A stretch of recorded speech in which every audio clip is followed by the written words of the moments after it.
storytellers and readers. Welcome to another episode of I'll Read That, the show where your stories get heard. Whether you're an unpublished author, a self published independent, or just someone with a really cool story that they want to tell, this is your space to shine. In each episode, I'll read your submitted story aloud, giving it a voice, a platform, and most importantly, a chance for you to grow.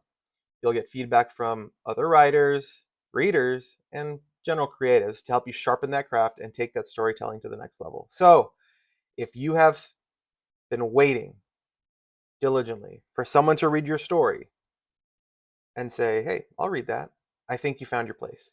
Submit that story, get heard, and let's grow together. Don't forget, like, comment, and subscribe. And if you have something worth sharing, you know what to do. We are in the epic conclusion of Thassodar Jax, Galactic Ranger by David Jace. His information can be found below in the description. So let's get on with it. Species log, Human Jax Earth, 21011. Humans, in addition to their boundless energy, have an equal ability to love. They care about other species that they adopt into their homes as pets. They adopt each other when a child has lost his family, which is a foreign concept even on this ranger's home world. They have the ability to forgive, which is a very different kind of love. Humans attach themselves to all sorts of lost causes, projects, and people. While their evident barbaric tendencies are easily observed, their great love is more subtle, and probably far outweighs their propensity for violence. Whether it is a side effect of their surplus of life energy or the cause of it cannot be determined at this time, but it is undoubtedly one of humanity's defining characteristics. Valentina stood with her back straight, her eyes forward and her mouth closed. She tried not to show how fast her heart was beating, or to let her mouth drop as the shuttle descended toward Thassodar's backyard/small spacecraft landing zone.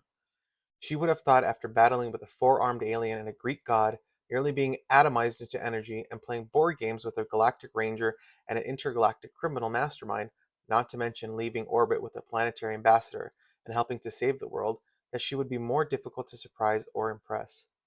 Thassodar's captain was arriving in style, at least by Valentina's standards. The sleek black and silver ship slid through the clouds and sky, not with a roar or a whistle, but with a gentle, wispy hum. As it approached the ground, the banana-shaped wings folded up around the craft, which was about the size of a city bus. Feet extended and the craft came to a rest on the ground. The hum stopped. She waited for the doors to open and tried not to fidget. She drew reassurance from Thassodar, standing firm beside her, and Visyu, who stood on the other side of Thassodar. Neither of them seemed as nervous as she felt, but why would they? They dealt with powerful alien authorities all the time. This was all new to her. How will I know which one is your captain? She whispered out of the corner of her mouth. You'll know. This was not helpful information.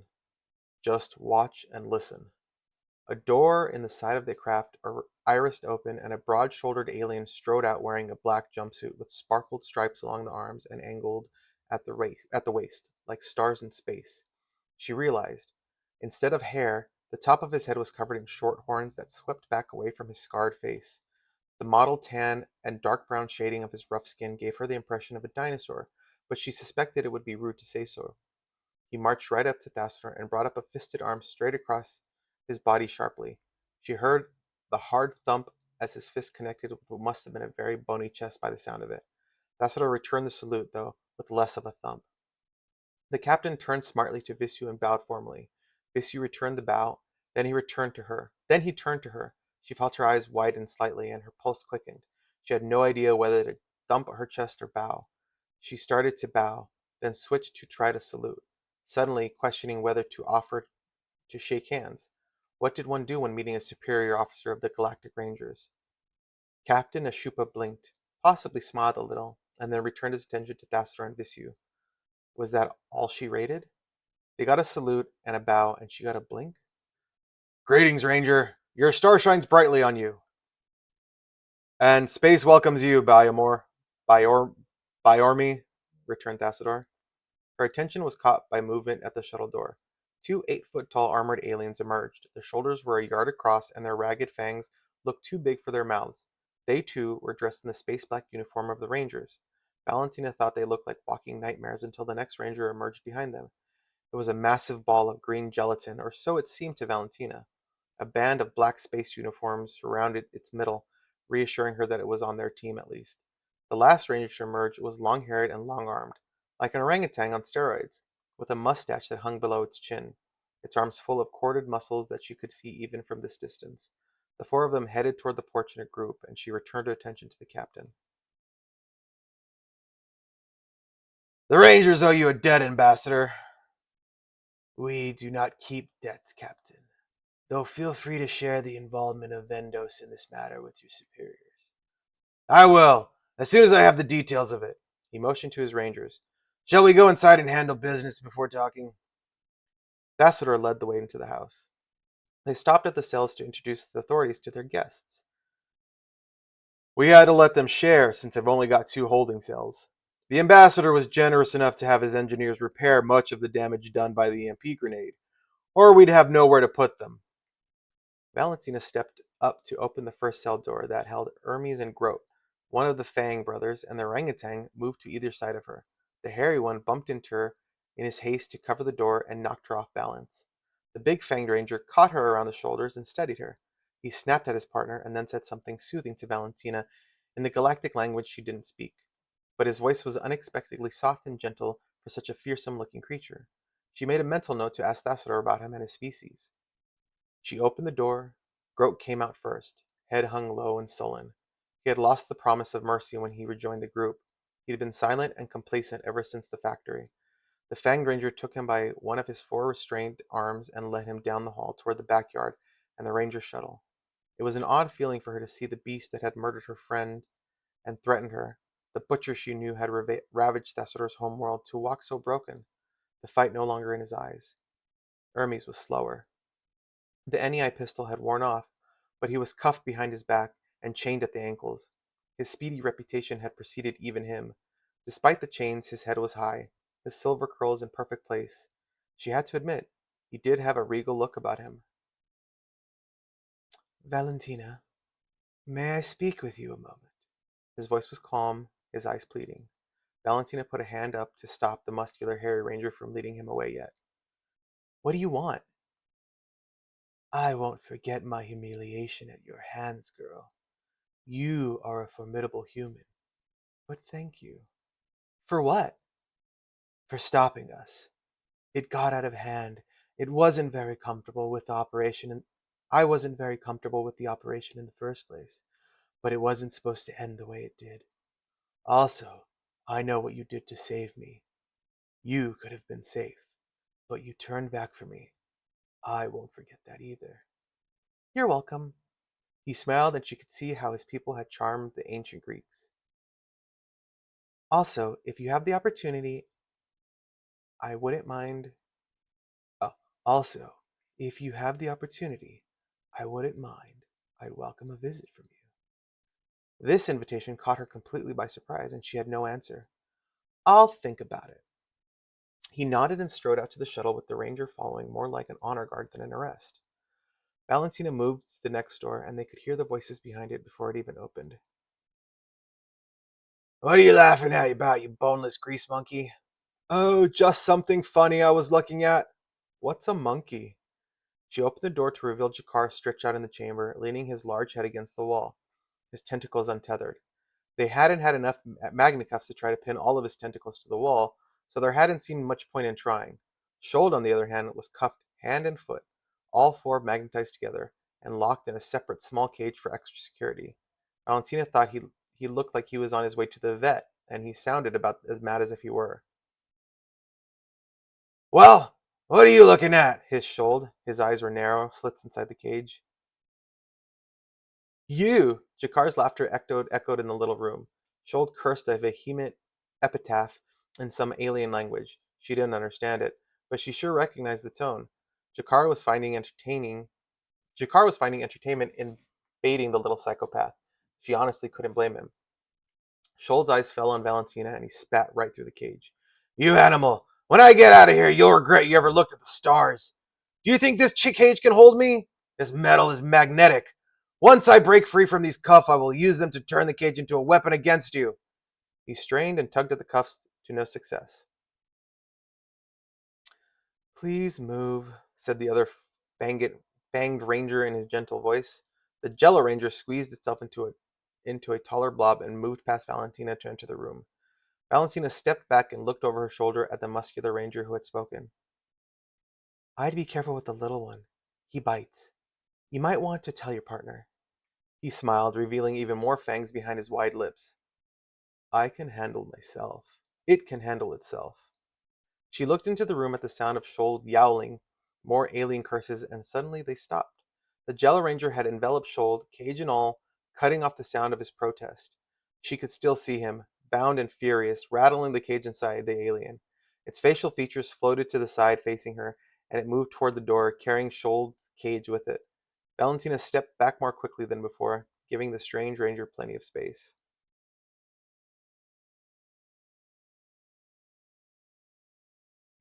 One second. Ah, thank you. My ears really welcome the reprieve from his constant threats. Jakar stood on his two thicker tentacles and moved to the door where the Fanged Ranger waited. I guess I'm coming with you then. The Ranger nodded his head. Lovely.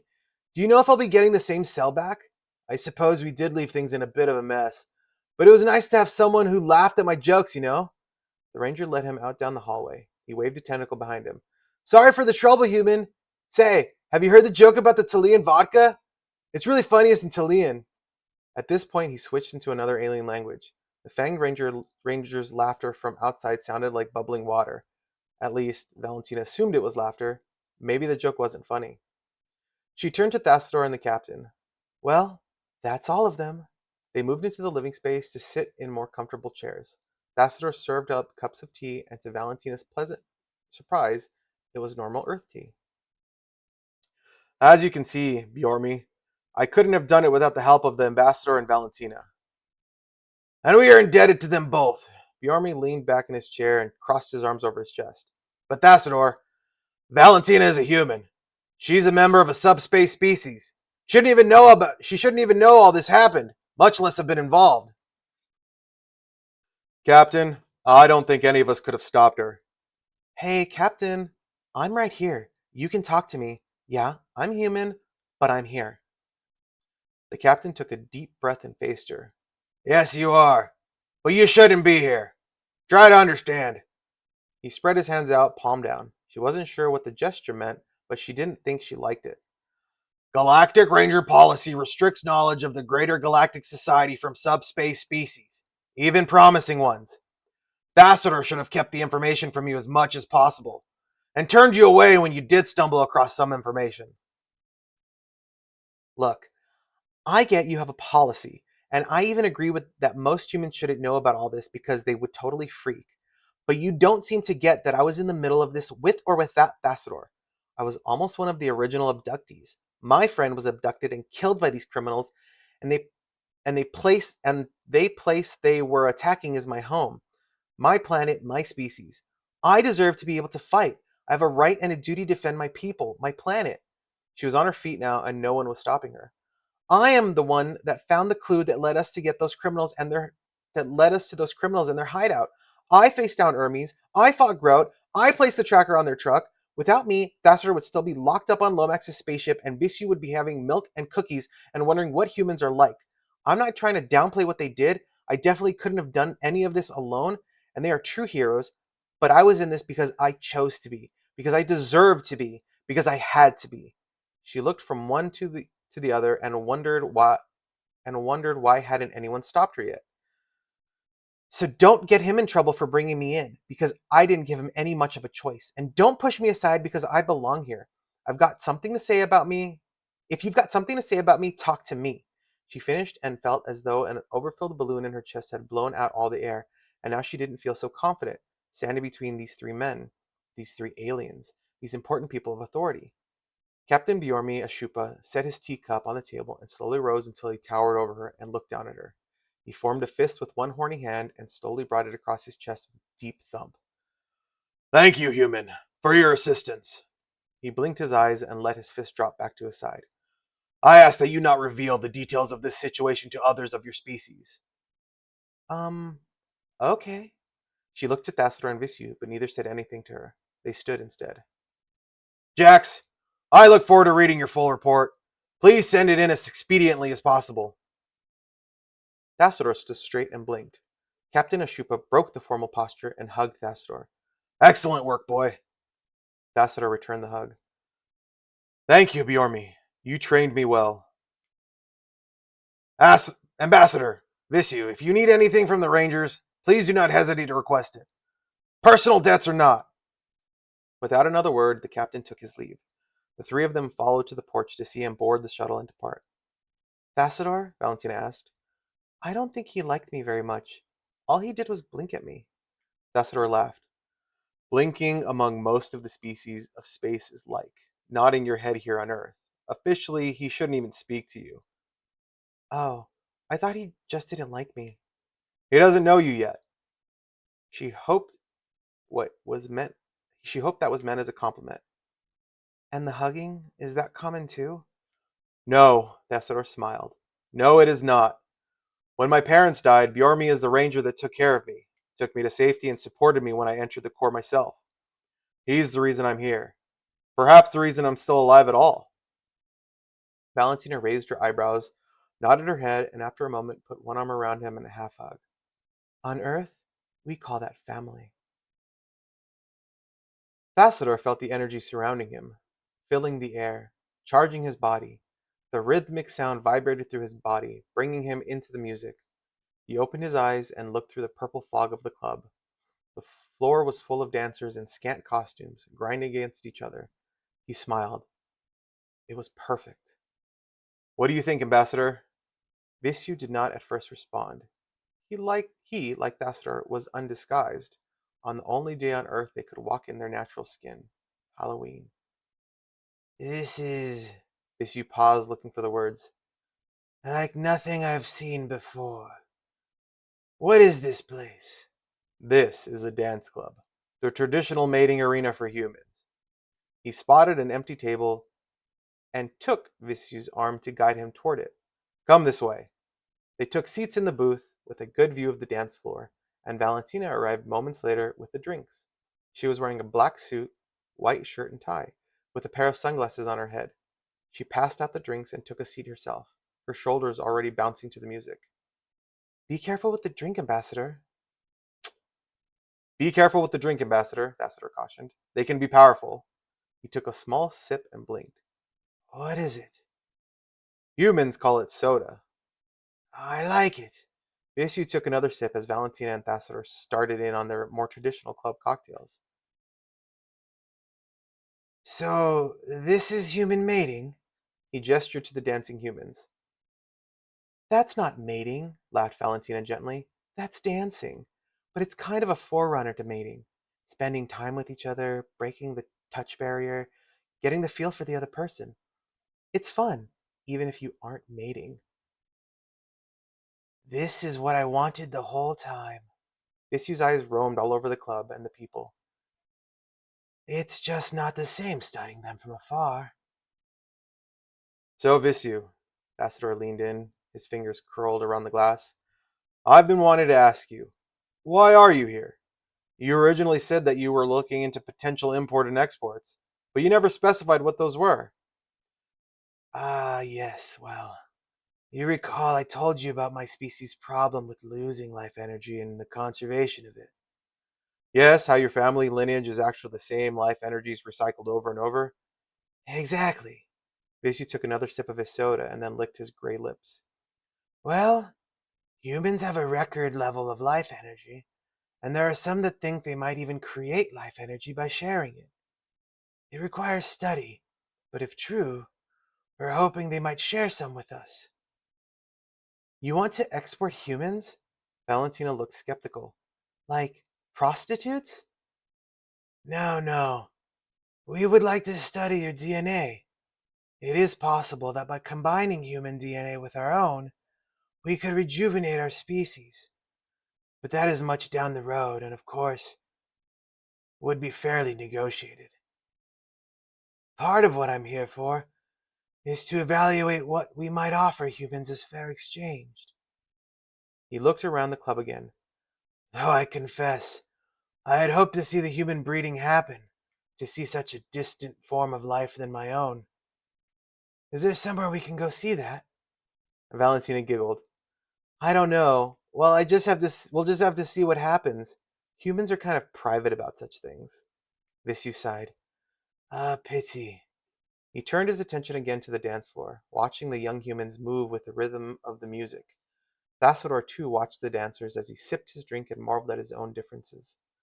Only recently he would have been in the middle of the he would have been in the middle of a writhing mass of humans, soaking in the energy, reveling in the touch, the beat, the lights. But now, while he certainly wasn't repelled, he did not feel the need, the vast emptiness that begged to be filled, even if only for a moment.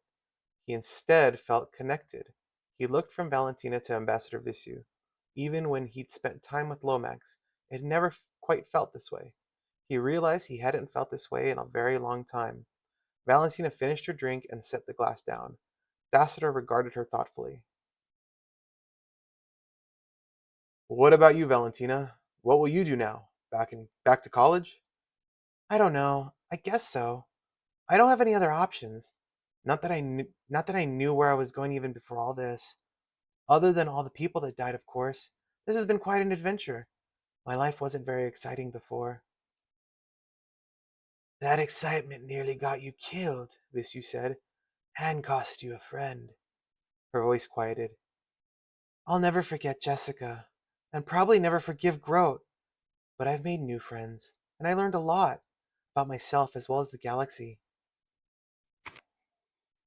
Valentina, you've been amazing through all of this, and you've made me realize something, Thestor began. Well, made me realize a lot of things, but there's something I want to talk to you about. Okay, she responded, a hint of caution in her voice. You've made me realize that I need a partner. Thassador, I like you and all, but I don't know if I'm ready for interspace species dating. No, no, not that kind of partner. A ranger partner. But I'm not a ranger. You could be, and I think you could be a good one. Seriously? She looked back and forth between them. That would be sweet. She has no legal standing in the council, Thassador. Since her species is not a member, she would need someone to sponsor her. Visu turned to Valentina. I am willing to sponsor you. Thank you, Visu. The expression is gratitude is an unnecessary act. Visu smiled, showing fewer sharp teeth than last time. But you are welcome. Thassador smiled at the uncommon response. So is that a yes?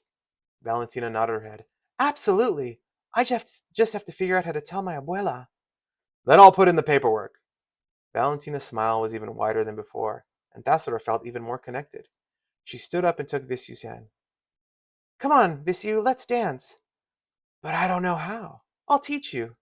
The ambassador submitted to Valentina's confidence and let her lead him to the dance floor, where she quickly got his swing in something almost close to being on a beat. Thassador chuckled as he watched and finished his drink. A moment later, a red-headed girl bumped into his table. Hi, you're cute. Want to dance? Thassador's eyes twinkled. He might have matured emotionally, but he wasn't dead. Sure, the night is young. And that is the end of Thassodar Jax, Galactic Ranger by David Jace. Thank you guys so much for following this journey with me. I'm sure the author is wonderful, appreciative of the time you've spent also and any comments that you've made. The entirety of this book has been a great ride. The character development, the stories in it have been wonderful. See some of my other critiques on a few other chapters. I'm going to revert back to those as well. There are some elements that I think need to be retouched, revisited, and overall retooled. But the core of the story, the development of the story, and the inevitable conclusion, I think, were well worth the wait. So, as always, if you have a story that's just waiting to be read, I want to read it. Send those unpublished or self-published works to the email address in the description below, and you might be the next featured author in an upcoming episode of I'll Read That. Let's build this community where writers support other writers, and everybody's story has an opportunity of being heard. Don't forget, like, comment, subscribe. Drop those thoughts, drop those critiques, get those negative and positive feedbacks down there, because that could help another writer grow. So, until next time, everyone, keep writing, and I'll read that. I'll read that, a story to be told, unpublished words.